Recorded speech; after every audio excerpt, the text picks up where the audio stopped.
But you know what's going to happen? You can make yourself look good all you want in that suit, give all the money you want to the church, but when you cast people out into the streets, or when you refuse to feed hungry, or won't give clothes to someone who's naked, how can you justify yourself? If there's a heaven and you go there, first thing that Jesus says he's going to say is, what did you do? And the people many are going to claim, oh Lord, Lord, Lord, we did many works in your name. He's going to say, did you feed the hungry?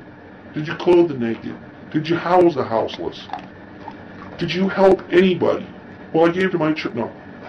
Depart from me, you workers of iniquity, for I know you not. You need to take those words to heart. Every pastor out there who's being fake, you're laughing right now thinking, I'm rolling in the bank and I've got these people. I've got a good thing going here. Anytime that you hurt people, there's always a price to pay. There's always a karma. It may not be what the Indians think of and what they call karma coming back, but there is justice. There is a justice to life. And there is a karma. If you do something bad to somebody, you will have it come back on you. It has happened over and over. I've seen it 1,000 times. And it's not like you're not going to be blessed. If you're just donating to things to get blessed, you're doing it for the wrong reason anyway. You might as well quit. Take that money, help people. That's what you need to do. Those are the people that need to be helped. Those are the children of God. That's who he says to help. All of us. We are all supposed to be his children. So preachers, how can you sit there and say that your church is number one or your church is best? You can't. Your own book that you swear by and all these things that you swear by and all these doctrines are not from the book that you are supposed to hold so dear. And whether you believe in it or not, as a human being, if you see someone in need, help them.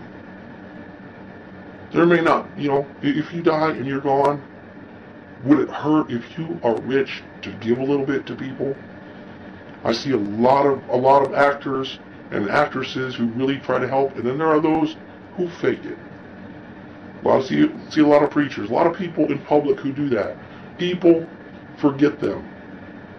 If you want to go to church for fellowship and your dinners and your fun, I don't see anything wrong with that. Except for the fact that they've even changed the Sabbath. The actual initial Sabbath was Saturday. How can you even claim to be going to church on the right day when it's not the right day? You're going on a day that's not the official Sabbath of what Christianity or Judaism teaches. Both of them are hand in hand. You're not following any of the old laws, and I've heard so many people make excuses. Even just recently someone told me, well, the Sabbath is one of those 10 commandments that it doesn't say, and I was like, I don't care what it says at the beginning. Do you think God cares what it says at the beginning?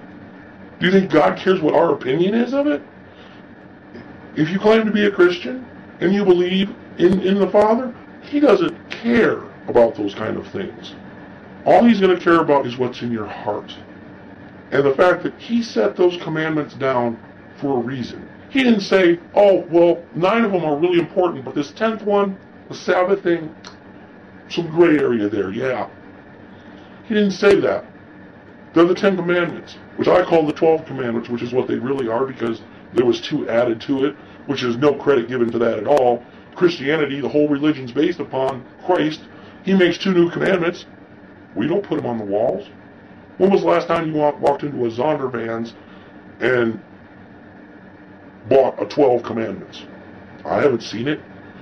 I haven't seen the Catholic Church come out about anything about it.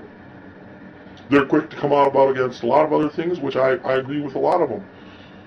But none of your churches do this. No churches do this. Preachers, that's your job. The job of a preacher is not just to stand up there and preach.